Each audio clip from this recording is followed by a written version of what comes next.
I want to talk about the marsupial method now, and this is one of my favorite strategies to talk about.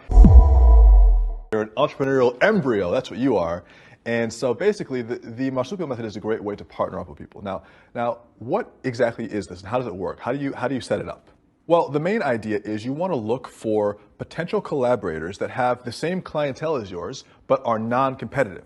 So I talked about this, briefly in an earlier lesson where I said, hey, I was doing SAT, ACT, college test prep.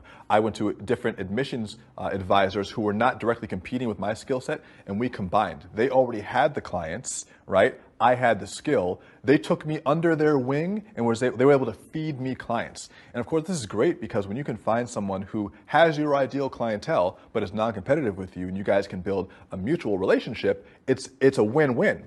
And when you can do something for their client that they couldn't do for the client, it's a win-win-win. It's a triple win. Now, my clients have done this for years, and what's really cool is that this applies across industry as long as you can get the structure of it correct. So for instance, one of my students, Patrick, he owns a cleaning company, and it's mostly domestic cleaning, so it's in houses. But what he realized was that he's not the only one with that same clientele.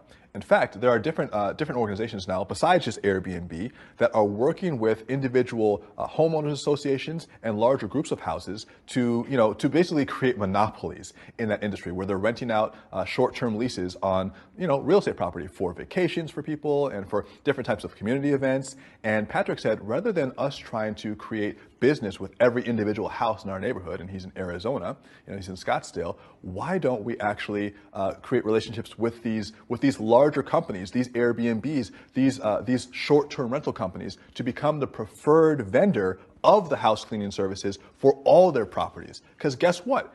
These independent companies, these startups, they're usually funded startups, are doing the work of the clientele generation for Patrick, right? So he runs Peak Cleaning in Arizona, and rather than Peak Cleaning having to go out and proposition 1,000 different customers, Peak Cleaning can make a business-to-business transaction with just one of these larger companies, and all of a sudden, overnight, land an account with 200 different clients in one shot. And that's how you become an overnight success.